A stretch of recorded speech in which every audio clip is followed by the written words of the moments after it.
Encourage local companies. How? Providing the enablers. As a government, you can tell us, okay, Bank of Industry, you're here. You understand the point? If these people have this model, encourage them by looking at indigenous companies that are car manufacturing companies and tell them, take this, let the drivers be owners at the end of the day, let them run on hire purchase for X period of time, and let them own the vehicle after a period of time. You understand the point? You create that model, you carry more people. You understand the point? You create job opportunities. If you do that model, those cars that you have manufactured in there, that they don't sell, sometimes in a year they don't end up selling them, if you plug them into this platform, it is a given. If you have 1,000 cars you've manufactured, you plug them in, you will get the entire 1,000 cars sold. And on a weekly basis, you take monies and spread over a period of time, maybe 4, 5, 6 years. You understand? Rather than tie those vehicles down, and then you cannot sell them. But Edward, I can count a number of car hailing tech services that I once knew. There was Easy Taxi and a couple of them, and they all folded up. Why do you think you survive in the long run? Well, I do not believe that any of them folded up. Maybe some of them had business models that could not... But it disappeared from the market. Well, some of them are still in the market, but just that sometimes disagreements within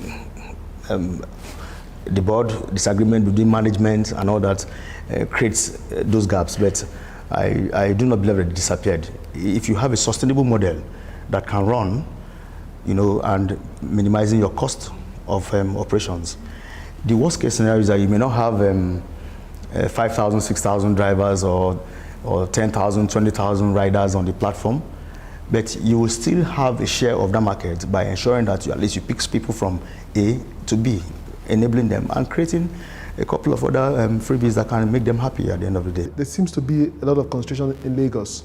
What do you think we'll do about that? Our model, actually, as we speak, we'll launch in 7 states at about the same time, which we're working on. We're going to launch in Ibadan. We're going to launch in Abuja. Everybody's in Abuja. Nobody's in Ibadan. We're launching in Anambra State. We're launching in Imo State. We're launching in Rivers State. We're launching in Kaduna and possibly Kano. So what we're doing is that because the platform we have is robust enough to equally do ride sharing and the rest of that, we're looking at if we come into a particular terrain, for instance, like Anambra State now, Anambra will cover Delta and Edo State because of the coverage that we're actually setting. But the people there, are they interested in this technology stuff? Yes, they are. They are actually. Did you carry out a research or something? Yes, we did. There are a lot of schools, there are a lot of higher institutions, and they move around. There are a lot of people that run businesses. There are a lot of people that own cars that are not earning money. There are a lot of people that are not able to see transportation. The only challenge that you have is just that you may not be able to extend those services into the hinterland because of the geographical mapping thing. But once it is mapped, the environment is mapped, yes, we can get there. Finally, Edward, 5 years from now, where do you see the whole tech ecosystem? Well, for me, a lot. It's a government-controlled economy. For us private people, we are trying to come in to see how we can open up the environment and tell the government, look, stay out of certain businesses, let the private people do it. You can have a collaboration with the private sector and run things more effectively and all that.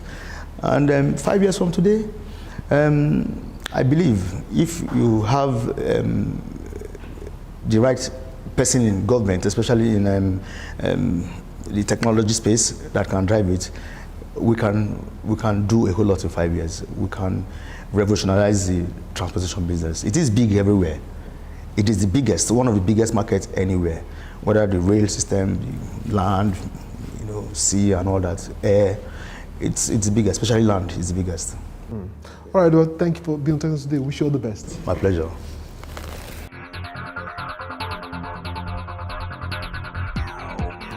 One thing is clear, we need to encourage more startups as they attempt to create opportunities in various sectors using technology. While I would not advocate we completely go the way of China in terms of how they protect their startups, I do believe we have a lot to learn from them. And if we do nothing, then we have ourselves to blame in the nearest future. Thank you for watching the show today. Do follow us on social media. And don't forget, you can watch these and previous editions of the show on the Channels TV YouTube account or via my blog, cfatech.ng. For Tech Trends, I'm Chukwemeka Agbata.